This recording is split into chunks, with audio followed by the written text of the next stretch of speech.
Il y en a tellement qui sont retirés. Mais j'en vois des retirés, puis je leur parle, puis je crois que l'occasion va être très spéciale, la manière que ça va être organisé, que ces gens-là vont être capables de se rencontrer, puis peut-être de parler des belles choses qui arrivent à l'usine, des petits accrochages aussi, quoi que ce soit, là, mais c'est des bons souvenirs pareils. Puis je pense l'ensemble, avec les jeunes, puis le monde âgé qui sont retraités, ça va faire un bon mélange. On va être capable de reculer en arrière, puis discuter beaucoup de choses. Renouer le passé avec le présent pour faire un beau futur. C'est ça, ouais. C'est bien dit, ça, oui. En tout cas, M. Desjardins, je vous remercie beaucoup. Et j'espère que les gens vont écouter les reportages que nous allons faire pour ce 25e, parce que c'est grâce à vous tous, ceux qui ont fondé cette usine, que les gens puissent vivre pleinement et très bien d'ailleurs. Oui. Ça me fait plaisir, puis je pourrais dire qu'on a travaillé, le syndicat, avec la compagnie ensemble, pour en faire ce qu'il y en est aujourd'hui. Il y en a plusieurs qui sont partis, les autres, je les oublie pas. Et il y en a beaucoup qui sont retirés. Encore, on ne les oublie pas, puis il y en a d'autres qui approchent à leur retraite aussi, fait que ça continue. Donc, que ce soit cadre et employé, ça va toujours bien? Oui. Ça travaille toujours bien ensemble? Oui. Oui. Il faut continuer. C'est bien. Et assurer notre futur. Merci beaucoup, M. Desjardins. C'est un plaisir.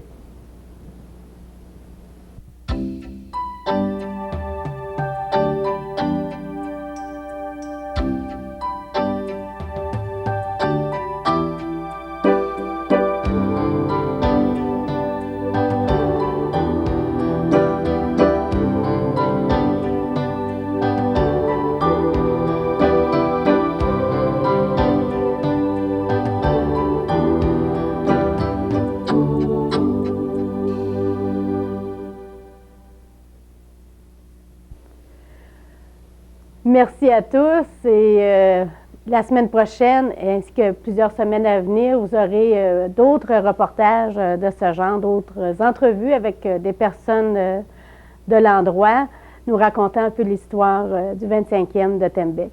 Merci et à la semaine prochaine.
Welcome to another edition of Tembec 25 Years Then and Now.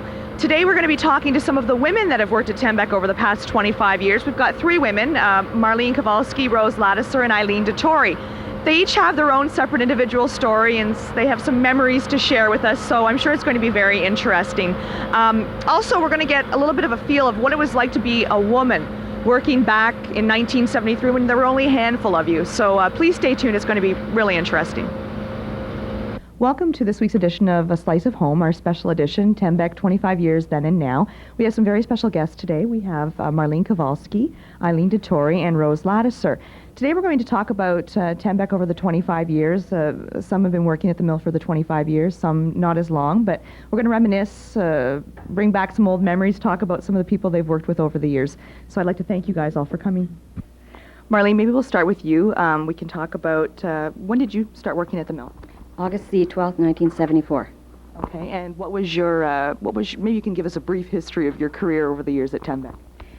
Well, when I first applied, I didn't get a job, but Lois Lynn saw my application, and through her, I got a job at her dad's garage and got experience in the Cardex system.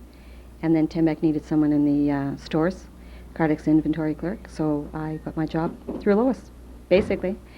And when I did come for my interview, I was interviewed by Jerry Rose and Jay Ewan.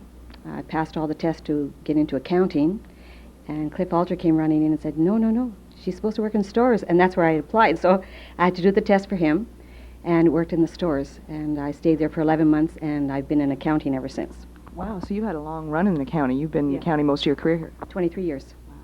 What was it like back then? You know, you're a woman, and I'm sure there weren't very many women working at the mill back then. What was that experience like, being a woman working in a pulp and paper mill? Well, first, I'd never worked for a union before, so that was a new experience for me. The work I was doing, I had never done before, and it was just all new. It was just like on-the-job training and experience, and I don't think we were very many women at that time, maybe 12 women in the mill at the time. So it was quite nice. It was nice working with, the men were very good to us. They didn't treat us any differently, and it was quite Did you find there was a real camaraderie around with the women? Like everybody was kind of, friendly and got together, stuck together type deal? Well, we each had our own departments, so I've always worked on the same floor. The stores used to be up on our floor, and so I always worked with the same ones. But I worked with Rosemary first, was one of the first ones I worked with, and we've stayed close and friends over the years, and Eleanor, and just a few of us that stayed really, really close. Good. Okay, great. Thank you. Okay, Eileen. Now I'll talk about you. When did you first come to the mill? Well, that's a very interesting question. I had been out of the workforce for over 9 years, and Frank wasn't too keen on having family members work at the mill. So a year after Tembec opened, they hired a engineering firm to do their construction. So I applied for the job, and I got the job. Several years later, Tembec decided to do their own construction, but I had become a union member at that point. So I got on with the construction crew with Tembec, and then there was an opening in the engineering department, which I applied for, and I got the job. And I stayed there for many, many years. And what year was that, Eileen? 1974. And how did you find it, being a woman working at the mill? Like, not only are you the wife of Frank, but you're being a woman and you're working in the mill with not very many other women. There's just a handful of you. How was that experience? Well, as an office worker, it was expected you were female. Yeah, that's So I didn't notice any difference. no different. No. No, the guys were great. I really enjoyed every moment of it. That's what I heard, like, through talking with Lois Lynn and just the comments that Marlene made, is the men really were treated the secretaries very well. All the women that were working here, there was a lot of respect back and forth. Yes, there was. Definitely. Good. We were well treated. Good. Now, Rose, when did you start working at the mill? I started on November the 2nd, I believe, 1973. And I started as the communications clerk, working for the accounting department, Keith Murray. And then I was offered the position of the first computer operator. It was an old NCR computer, and it was quite a treasure, and we had quite a lot of laughs and fun with that computer. It was to do the payroll. And then I was the controller's secretary. And then in 1979, my husband accepted a job in Ottawa, so I left for 1 year and came back in 1980. And there, in 1980, I worked in Mr. Dettori's office for 2 years. I worked at Temcell Construction for 3 years. And then I accepted a position in the marketing department, and I've been there ever since. Good stuff. That's great. Now, with regard to the same question I've asked the other ladies about being a woman, did you find it was the same thing? There was a respect, camaraderie around with just the handful of you working? Oh, yes. Yeah, we were, when the mill first opened up, it was like a family. And everybody helped each other. You really supported each other, and it was one for all and all for one. Now, Rose, maybe the first question will be talking about, you've noticed, I'm sure, a lot of changes over the years. Can we talk about what that's been like? Yes. When I first started with Tembec, we were doing typing with carbon papers. Then we went, I guess, to stencils. We've gone to photocopy machines. I've gone from a telex operator to fax machines. We've gone from electric typewriters to computers. So, it's a vast change in just technology and machinery, that we've gone through. Made it, I'm sure, the job a lot easier in a way, or has it? Oh, yes. Oh, yeah, it's made the job a lot easier. Yeah. Now, any memorable moments that you can think of over the years, stories to tell, people that you've encountered? I'm sure you must have a few. Oh, yes. I would think one memorable moment would be, it's not a very nice moment, but it is a memorable moment, was the explosion of Temcel, which I believe happened on an Easter Monday about 11 years ago.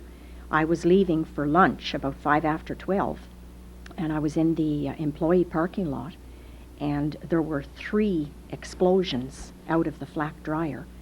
And I actually thought it was a bomb, and I sort of ducked underneath, close to the cars. And, it was a massive explosion within the dryer. Another memorable moment for me was a $500 investment with Atqua, and then when the employees dissolved Atqua, receiving $32,000. Thank you very much. That was a memorable moment. And I would say a memorable moment was being offered the position in the marketing department. Mm-hmm. And I would have to say my last memorable moment would be my trip to Germany and Switzerland with Tembec, when they opened their marketing office there. That's right. So you've seen not only the changes with the equipment, but the changes like how the mill has expanded over the years. And being in the marketing department, you've had a chance to encounter many different people, I'm sure, as well. Yes, many interesting people. I've worked with a lot of very nice people over the years, mm-hmm. and it's been very interesting. Mm-hmm. Now, there was also, Rosa, a story that comes to mind that you had told me about. It was I think it involved a little fire. We can talk about this. Come on now. What happened? Well, I was training Lorraine Chenier as the communications clerk, and of course, in those days, everybody was allowed to smoke. And I'm not sure if it was Lorraine or myself. We dropped a lit cigarette, into the wastebasket. And I was busy teaching her on the telex machine, and we turned around and there was smoke all over the place. And I totally panicked and got Joe Legros to come and help me, and we got the garbage can out into a bathroom, and we got the fire out. So I'm sure, no smoking on the job is a good thing. That policy is definitely a good thing. It sounds like it. Now, I guess you had visions of the mill burning down as you saw this one. You're going to be the one responsible. Well, it's not, and we're approaching the 25th now, so you're okay. You're in the clear. How do you feel about this as we approach the 25th anniversary of Tembec? Well, very proud of Tembec, and I wish them many years of prosperity to come. Mm-hmm. But is it full circle, do you find, for you, or do you still you've got some more working years left in you, I'm sure. I hope so. I hope so. I'd like to work, for another few years yet to come, and I look forward to that, and I hope that the company is here many years in the future. Yeah, so do I. Great, thanks a lot, Rose. I appreciate you doing this interview. Thank you. Now, Eileen, your situation is just a little bit different, very unique, I'm sure. How did you feel when Frank had brought up the idea of getting a group together and getting the mill back going in 1973? It sounded like a great idea. I certainly had mixed emotions. I was sad to have to leave these new friends I had met and the community that I really grew to love. I was worried about the risks that we were taking, what the future would hold for us. You had a young family. I mean, you were both very young. You had a young family. It is a very big risk to take.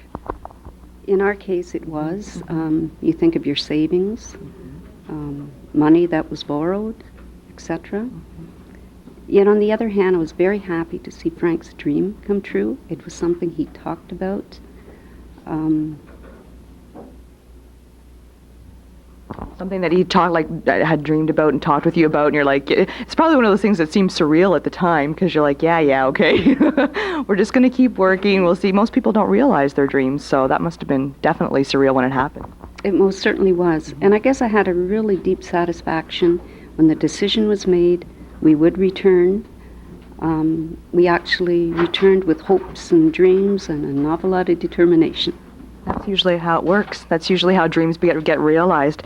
Now, so that time in your life was obviously exciting, a little bit nerve-wracking, and so on and so forth. But what's it been like for you personally over the years working at Tembec, noticing the changes, seeing the company grow, seeing your husband's dream actually be realized as each year unfolds?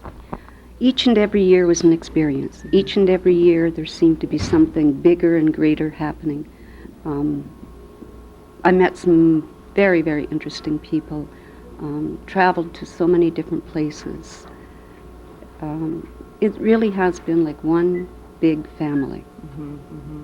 Something that you never, I'm sure, would have imagined your life being like. Nobody ever, you don't know what your life or future holds, but it's just, I'm sure, been phenomenal. Absolutely, Yeah. absolutely. Now, you must feel obviously a tremendous amount of pride in how the company has grown over the years, and I'm sure you're realizing now that the risk that Frank took was worth it all. It most certainly was. It most certainly was. When I think we started off with 350 people, and we are now 6,000, that's determination. That's unreal, really. It's a success story all in itself. Now, how do you feel as the 25th anniversary now is approaching? What kind of emotions? I'm sure you must have a few in there somewhere that are coming up, surfacing as we're getting closer, as the preparations are underway. Yes, I'm very, very proud of Tembec. The years have passed by so quickly, and I really do have just one other wish, is that hopefully as a retiree I'll be here to celebrate its 50th.